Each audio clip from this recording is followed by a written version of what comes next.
सीतापुर गांव के जमींदार किशन सिंह की बेटी मनीषा बहुत ही अकड़ वाली थी, इसलिए वो गांव की सभी लड़कियों के सामने बहुत घमंड में रहती थी। उन्हीं में से एक लड़की गौरी, जो जमींदार के खेतों में काम करने वाले एक गरीब किसान की बेटी थी। मनीषा उसे भी अपने सामने कुछ नहीं समझती थी। जब देखो वो गौरी पर हुक्म चलाती रहती थी। गौरी, सुबह से तुझे कितने बुलावे भेजे, तू आई क्यों नहीं? चल ये पकड़ मेरा थैला, मुझे बाजार जाना है। मुझे अपने लिए चूड़ी, बिंदी, पाउडर वगैरह वगैरह वगैरह बहुत कुछ खरीदना है। अभी तो मुझे रोटी बनानी है, थोड़ी देर बाद चले?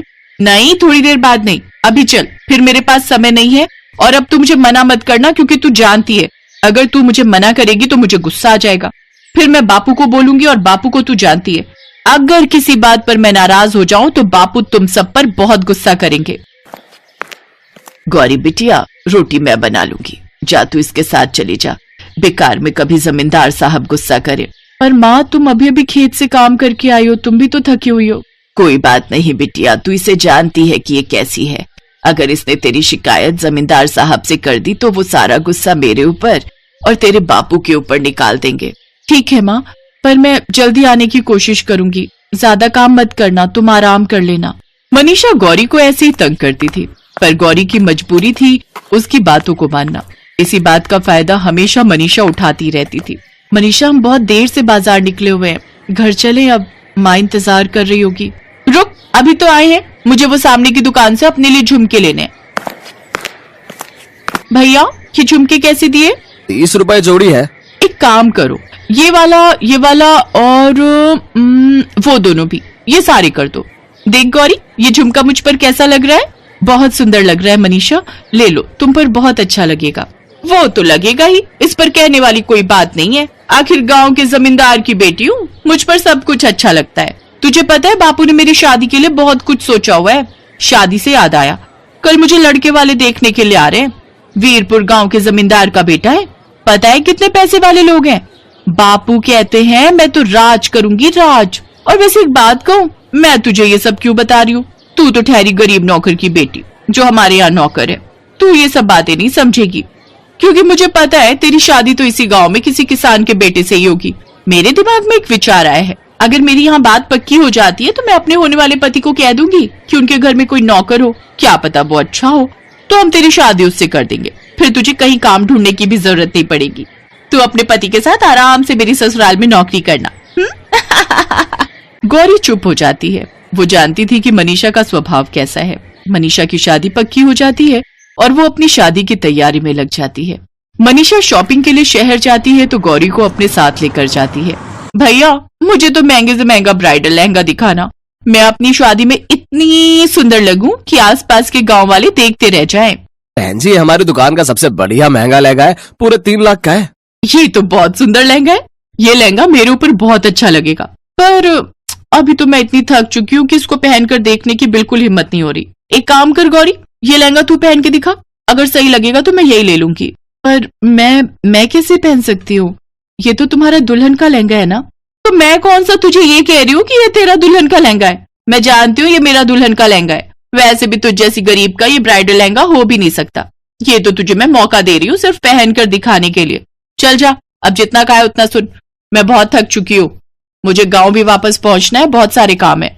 गौरी वो ब्राइडल लहंगा ट्राई करने के लिए ट्रायल रूम में चली जाती है, पर जैसे ही वो लहंगा पहनकर बाहर आने लगती है, उसकी नजर कोने में रखे एक पर्स पर जाती है। गौरी से पहले एक बड़ी उम्र की लेडी ट्रायल रूम से बाहर निकली थी। गौरी उन्हें आवाज लगाती है, आंटी जी, ये आपका बटुआ, आप अंदर भूल गए थे शायद। अरे हाँ, ये मेरा पर्स है, शुक्रिया। उम्र के साथ साथ याददाश्त भी कमजोर होती जा रही है। वो तो मेरी बड़ी बहू है जो मुझे यहाँ जबरदस्ती दुकान पर ले आई, वरना मैं बहुत कम निकलती हूँ। तुम्हारा क्या नाम है बिटिया? जी, मेरा नाम गौरी है।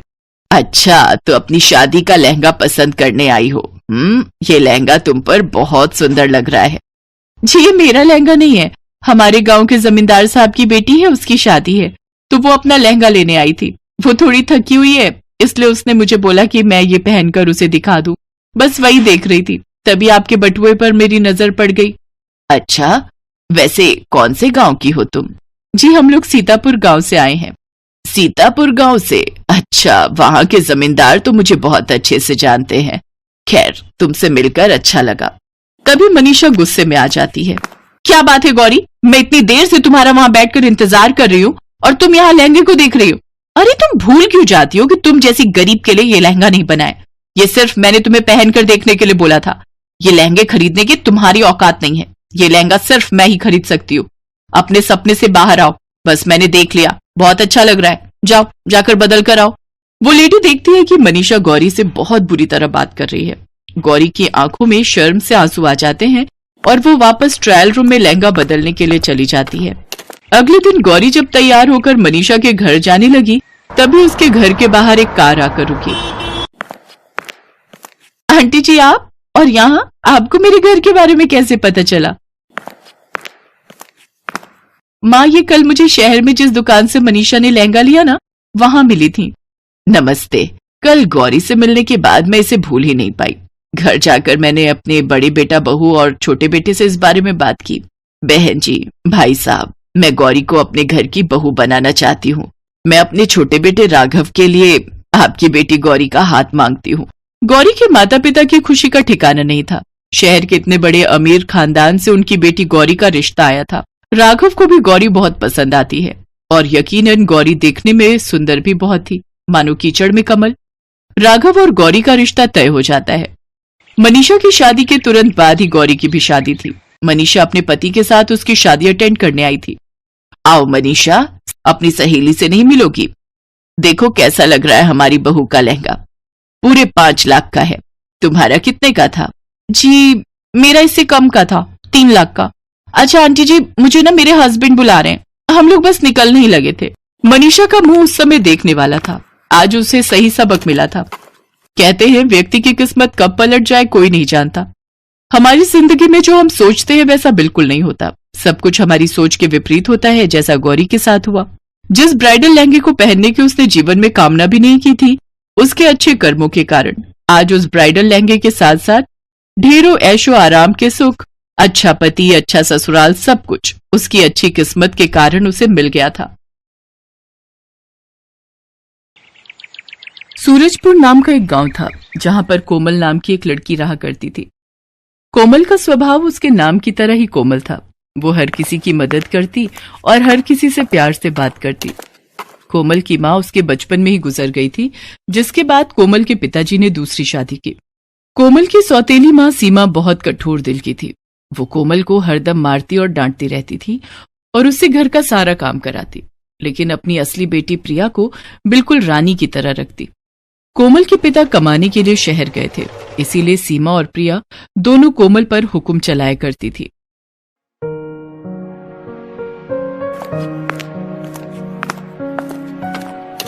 अरियो करमचली, तू यहाँ पढ़ रही है, वहाँ बर्तन क्या तेरी मरी हुई माँ आकर धोएगी? पर मम्मी, अभी तो मैं कपड़े धोकर आई हूँ, कल परीक्षा है मेरी, आज थोड़ा पढ़ लेने दीजिए। अरे पढ़ के क्या कलेक्टर बनेगी? चुपचाप जाके बर्तन धो। लगता है तू मेरी मार भूल गई है, तुझे याद दिलाना पड़ेगा। ठीक है मम्मी, मैं जा रही हूँ। कोमल फिर पढ़ाई छोड़कर बर्तन धोने चली जाती है। एक दिन सीमा अपनी सगी बेटी प्रिया को ढेर सारे कपड़े दिखा रही थी। ये देख बेटा, तेरे बाबूजी ने कितने सारे कपड़े भिजवाए हैं शहर से, इनको पहनकर तो तू एकदम राजकुमारी लगेगी। मम्मी, ये फ्रॉक कितनी सुंदर लगेगी ना मेरे पर, देखो ये सब मेरे लिए है। हाँ हाँ बिटिया, ये सब तेरे लिए भिजवाए हैं तेरे पापा ने। उस कलमुही को तो एक कपड़ा भी इनमें से नहीं दूंगी। तभी वहां कोमल आ जाती है। माँ, मेरे पास भी कपड़े नहीं है, सभी कपड़े फटे पुराने हैं। क्या मेरे लिए पिताजी ने कपड़े नहीं भिजवाए? तू क्या करेगी नए कपड़ों का? तेरे लिए कुछ भी नहीं भेजा तेरे बाप ने। जो प्रिया के पुराने कपड़े हैं वो तू पहन ले। तू मेरे पुराने कपड़े पहनेगी? मम्मी, ये इसी लायक है। कोमल वहां से उदास होकर चली जाती है। प्रिया और कोमल गांव में घूम रही होती हैं। प्रिया ने नए कपड़े पहने हैं और कोमल वही पुराने कपड़ों में रहती है। तभी प्रिया की 2 दोस्त चिंकी और मिंकी उनको रास्ते में मिलती है। अरे प्रिया, आज तो तू इन नए कपड़ों में बहुत सुंदर लग रही है, कहाँ से लेकर आई? ये मेरे पिताजी ने शहर से मेरे लिए कपड़े भिजवाए हैं। कोमल, तेरे लिए शहर से तेरे पापा ने कुछ नहीं भेजा? इससे कोई प्यार ही नहीं करता, इसीलिए इसके पापा ने कुछ नहीं भेजा। वही मैले पुराने कपड़े पहनकर घूमती रहती है, इसीलिए तो कोई इससे बात नहीं करता। आज मेरा जन्मदिन है तो हमने घर पर पार्टी रखी है। प्रिया, तुझे भी आना है, और कोमल तू भी आ जाना। अरे तू इससे क्यों बुला रही है? ये ऐसे ही फटे पुराने कपड़ों में आ जाएगी, इसके पास तो कपड़े भी नहीं है। अरे मैं तो इसलिए इसे बुला रही हूँ कि आखिर में कोई बर्तन धोने और सफाई के लिए भी तो चाहिए। ये बोलकर सारी लड़कियां कोमल पर हंसने लगती हैं। कोमल को ये बात बहुत बुरी लगती है। कोमल उदास मन से अपने घर की तरफ जा रही होती है। तभी वो देखती है कि एक जादूगर उसी रास्ते से गुजर रहा होता है। उस जादूगर के हाथ में एक पिंजरा था जिसमें सुंदर सी चिड़िया कैद होती है, और वो चिड़िया पिंजरे में बहुत उदास बैठी होती है। उस चिड़िया को देख कोमल को बहुत बुरा लगता है। अरे ये चिड़िया कितनी उदास लग रही है, जरूर इस जादूगर ने इसे कैद में रखा है, इसीलिए ये उदास है। मुझे इसकी मदद करनी चाहिए। फिर कोमल उस जादूगर के पीछे पीछे चलने लगती है ताकि जादूगर का एक बार भी पिंजरे से ध्यान हटे और वो उस चिड़िया को आजाद कर दे। तभी थोड़ी देर बाद चलते चलते जादूगर थक जाता है और वो पानी पीने के लिए एक जगह रुकता है। वो चिड़िया के पिंजरे को नीचे रखकर वहीं पास में लगे कल से पानी पीने लगता है। ये मौका देखकर कोमल फट से जाकर उस चिड़िया के पिंजरे को उठाकर वहां से भाग जाती है। जादूगर भी कोमल को पिंजरा लेकर भागते हुए देख लेता है और वो कोमल के पीछे पीछे भागने लगता है। अरे ओ लड़की, मेरा पिंजरा वापस दे, कहाँ भाग रही है? ओए ओए रुक जा। पर कोमल उसकी एक नहीं सुनती और वहां से भाग निकलती है और एक सुरक्षित जगह पर पहुंच जाती है। जब वो देखती है कि अब जादूगर उसके पीछे नहीं है, तब वो पिंजरा खोल देती है और चिड़िया को आजाद कर देती है। चिड़िया पिंजरे से आजाद होने के बाद एक बहुत ही खूबसूरत परी में बदल जाती है। उस परी को देखकर कोमल डर जाती है। कोमल को डरा हुआ देख परी बोलती है, अरे बेटा डरो मत, मैं तुमको नुकसान नहीं पहुंचाऊंगी। तुम कौन हो? मैं एक परी हूँ।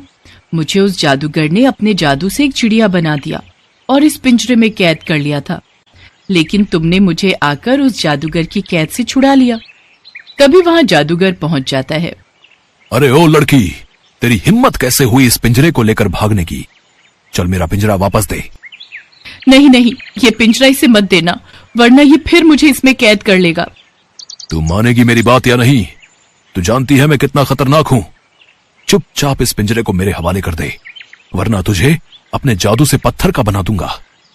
अरे जाओ, तुम खतरनाक कम नौटंकी वाले ज्यादा लग रहे हो। नौटंकी? तू जानती नहीं है अभी मेरी शक्तियों को। मैं एक पल में पत्थर को पानी और पानी को पत्थर कर सकता हूँ। अच्छा, तो जरा ये सामने रखे हुए पत्थर को शीशा करके दिखाओ, तब मैं मानू तुमको। फिर जादूगर अपनी जादू की छड़ी घुमाता है और सामने रखे पत्थर को वो एक पल में शीशा बना देता है। देखा लड़की, और कोई सबूत चाहिए तुझे? चल अब फटाफट मेरा पिंजरा मुझे वापस कर। नहीं, अभी नहीं। ऐसा जादू तो हर छोटा मोटा जादूगर कर लेता है। मैं तो तुमको तभी मानूंगी जब तुम इस शीशे को तोता बना दो।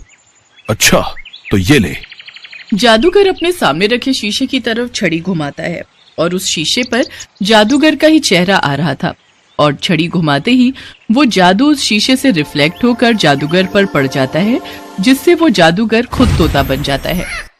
तभी कोमल भागते हुए जाती है और जादूगर को उसी के पिंजरे में पकड़कर बंद कर देती है और वो पिंजरा उस परी को सौंप देती है।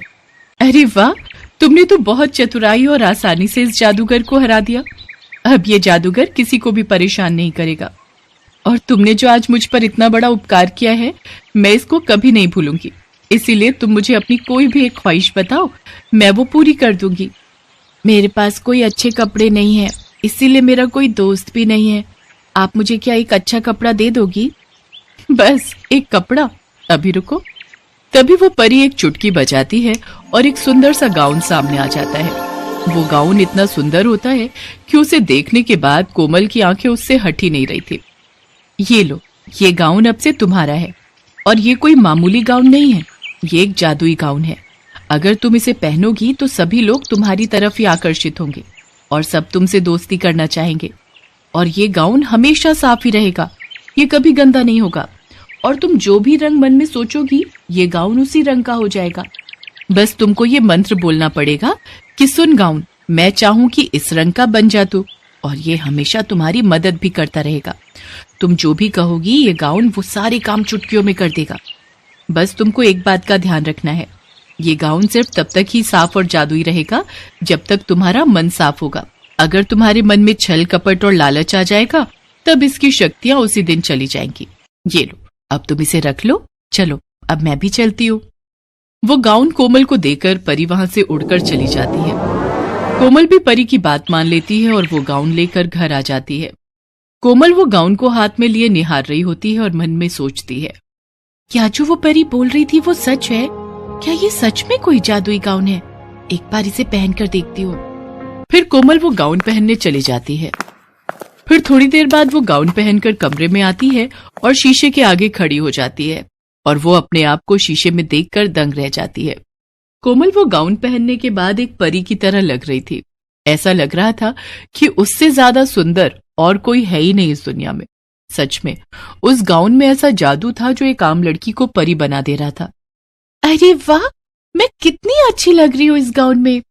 अच्छा, उस परी ने तो ये भी कहा था कि मैं जो भी बोलूंगी ये गाउन उसी रंग का हो जाएगा। एक बार ये भी करके देखती हूँ। सुन गाउन, मैं चाहूं कि नीले रंग का बन जा तू। कोमल आंखें बंद करके ये मंत्र बोलती है और जब वो आंखें खोलती है तो देखती है कि वो लाल रंग का गाउन नीले रंग में बदल चुका है। वो ये देखकर अचंभित हो जाती है। फिर वो खुशी के मारे झूमने लगती है। उसी दिन कोमल वो गाउन पहनकर मिकी के जन्मदिन में जाती है। कोमल में अब एक आत्मविश्वास आ गया था। उसे पता था कि आज वो उस गाउन में सबसे सुंदर लग रही थी। तभी वहां सारी लड़कियां कोमल को देखकर चौंक जाती हैं। उनकी नजरें कोमल से हटती ही नहीं है। प्रिया को छोड़ वो सारी लड़कियां कोमल के पास आ जाती हैं। अरे कोमल, आज तो तू बहुत सुंदर लग रही है। हाँ कोमल, आज तो तू इस गाउन में किसी परी से कम नहीं लग रही है। तू आज हमारे साथ आकर बैठ जा। पर ये सब कोमल की सौतेली बहन प्रिया को बर्दाश्त नहीं होता। प्रिया से ज्यादा लोग कोमल की तारीफ कर रहे हैं और उससे बातें कर रहे हैं। धीरे धीरे उस जादुई गाउन की वजह से कोमल का सारा काम आसान हो गया। जो भी उसकी सौतेली माँ उसको काम देती, वो सारे काम कोमल अपने जादुई गाउन के जादू से चुटकियों में कर देती। अब कोमल हर रोज गाउन पहनकर अपनी सहेलियों से मिला करती थी। हर रोज वो गाउन का रंग बदलती और पहनती। इस तरह कोमल अब अपनी जिंदगी आराम और सुकून से बिताने लगी। उस जादुई गाउन ने कोमल की जिंदगी बदल दी। इस कहानी से सीख मिलती है कि अगर आप बहादुर हैं, मेहनती हैं और आपका दिल साफ है तो भगवान भी आपकी मदद करेंगे। Best buddies. Hello friends, Thanks for watching this video. अगर आपको ये वीडियो पसंद आया है तो प्लीज लाइक, सब्सक्राइब, कमेंट्स करें इस वीडियो पर और हाँ, शेयर करना भी ना भूलें। और भी मजेदार वीडियो देखने के लिए नीचे दिए गए बेल आइकॉन को दबाएं। देखते रहिए बेस्ट बडीज।